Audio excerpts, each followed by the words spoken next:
s'agit du titane. Le titane. Aussi beaucoup. Je vais en savoir plus tout de suite. Donc la suite au prochain. J'ai entendu dire qu'il y avait une conférence à l'UTT sur le titane. Je vais y aller.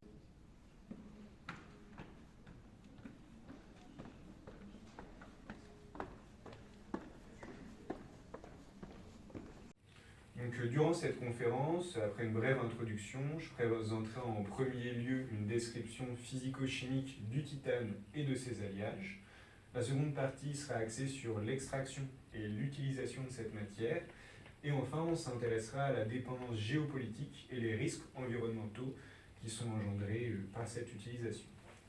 Donc, tout d'abord, en introduction, on peut dire que le titane, c'est un métal stratégique qui a des propriétés uniques. Il est présent dans de nombreux secteurs différents de pointe, comme l'aéronautique, le médical, également dans l'industrie. Puis ça a de nombreux risques, donc pollution, conditions d'extraction et également d'un point de vue dépendance géopolitique. Ah mais ton introduction elle est pas ouf là, non c'est vrai. Si c'est comme ça, je te laisse faire la première partie de la présentation. Moi, c'est bon. Je vais vous présenter ce que j'ai appris dans cette vidéo et puis lors d'un cours à l'UTT.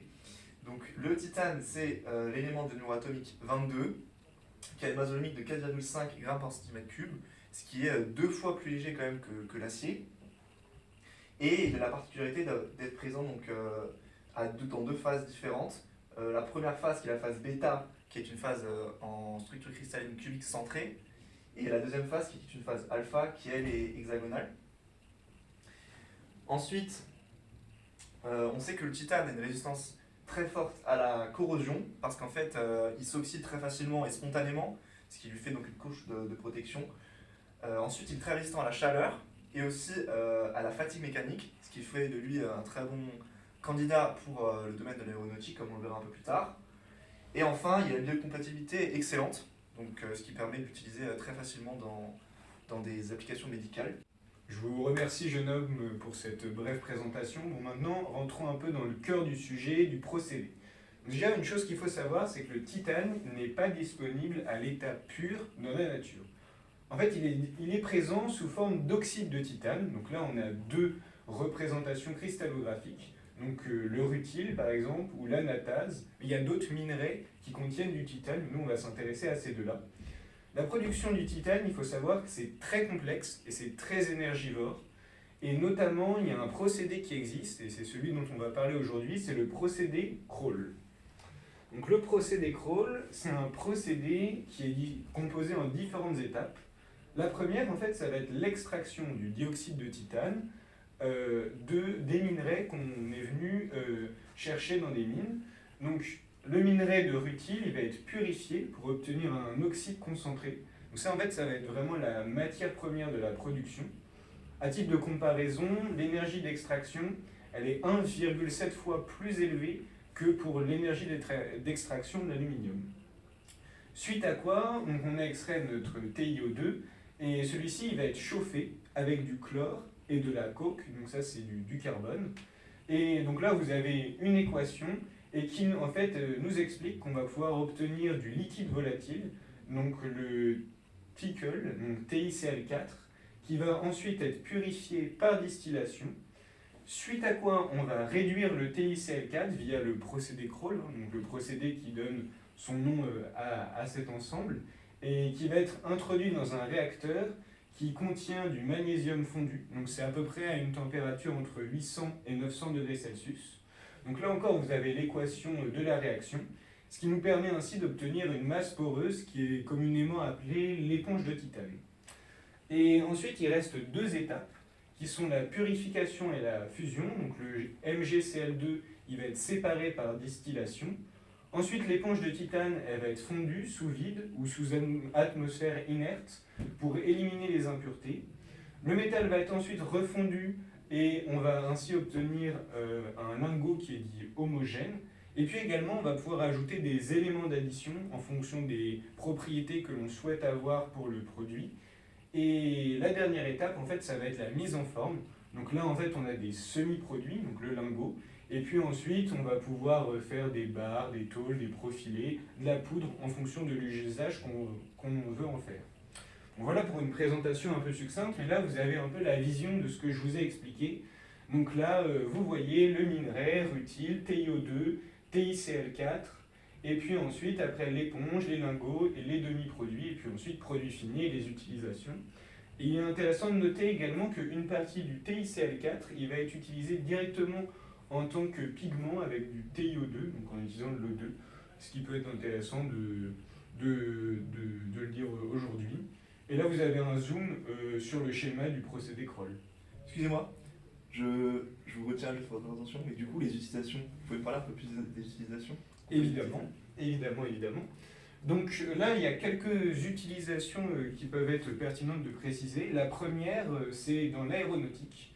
Donc là, vous pouvez voir ici, donc c'est une nacelle d'avion, c'est la nacelle de l'A320 Neo.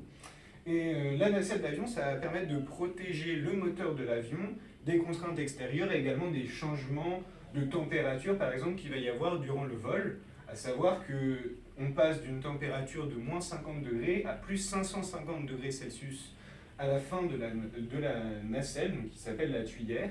Et c'est notamment dans cette tuyère-là qu'on va utiliser du titane. Et on a pris ici un exemple d'une société française qui est Safran Nacelle et qui développe ces nacelles. Mais bon, il y a d'autres domaines où le titane est utilisé, notamment dans le médical, comme par exemple des prothèses de hanche ou également en dentaire, hein, donc pour des prothèses, de par la biocompatibilité et également les propriétés mécaniques de ce matériau. Et également, comme je le disais, c'est utilisé dans des peintures, mais aussi dans des cosmétiques, dans des médicaments et dans l'alimentation. Voilà, on peut faire une pause. Voilà. Passons maintenant à l'aspect dépendance géopolitique, et puis peut-être un peu sur les risques environnementaux. Donc le premier postulat dont on est parti, c'est l'état de la production de titane dans le monde. Et là, on pouvait voir quelque chose d'assez important, c'est qu'en 10 ans, donc de 2014 à 2024, la part de la Chine dans la production de minerais de titane est passée de 13 à 36%. Et puis également qu'il y a la concentration de la production qui est faite à 3 pays en particulier, ce qui peut également poser des questions d'un point de vue géopolitique. Et une autre évolution importante de signaler, c'est l'évolution des prix des lingots. Donc TA6V, c'est un type d'alliage de titane qui est beaucoup utilisé notamment dans l'aéronautique. Et là, on peut voir que son prix a explosé quand on l'utilise beaucoup, en grande quantité. En fait, on a la demande qui a augmenté énormément en Europe, notamment avec de très bons résultats d'Airbus durant les 3 dernières années. Et puis le fait que l'offre elle suit difficilement, il n'y a pas vraiment d'augmentation de la capacité d'élaboration du titane en Europe. Il y a des tensions sur les approvisionnements. Puis il y a d'autres facteurs qui peuvent également expliquer cette augmentation. Et de ce fait-là, en fait, notamment la société Safran, elle va devoir s'adapter.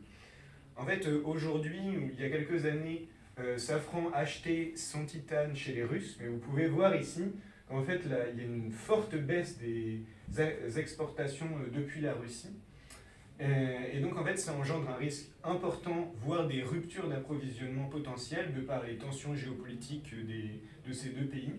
Et donc, en fait, il y a de la R&D qui est mise en place pour remplacer le titane par des céramiques techniques qui ont de très bonnes propriétés également mécaniques, mais également d'un point de vue thermique. Et également, on a pu lire dans la presse qu'il y a une diversification des sources avec le rachat d'une société qui est Aubert et Duval, qui elle produit des alliages de titane techniques, donc un rachat par Airbus et par Safran.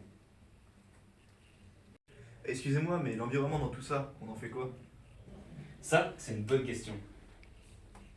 Alors, on a noté 3 risques essentiels par rapport à l'environnement. Donc, premièrement, il y a un impact à l'extraction du minerai, et un impact aussi à sa transformation. Et si on va plus loin, on peut même parler d'impact au recyclage. Donc, parlons déjà de l'extraction. Alors, le risque principal, c'est ce qu'on appelle le drainage rocheux acide. C'est quand on va aller creuser de la roche, on va la mettre en contact avec l'air et avec l'eau, et on va donc réussir à acidifier l'eau avec du coup l'acide sulfurique qui va se créer en réaction. On peut aussi noter qu'il y a des déversements de sédiments assez importants dans les cours d'eau et qui vont impacter la biodiversité et les habitats. Et aussi, il y a beaucoup de déforestation pour arriver aux roches qui sont intéressantes pour extraire du titane. Et donc on va détruire des habitats de cette façon, Et aussi, on va créer beaucoup d'érosion des sols. Maintenant, quand on transforme le titane, on utilise beaucoup d'énergie. En moyenne, c'est 50 kg de CO2 pour 1 kg de titane. Et à titre de comparaison, on est à 2 kg pour l'aluminium et 1,8 pour l'acier. Donc c'est extrêmement énergivore par rapport aux deux autres métaux. Ensuite, lors de ce procédé, on va créer des déchets dangereux qui sont le MgCl2 et d'autres métaux lourds. Et ça, il faut impérativement les traiter.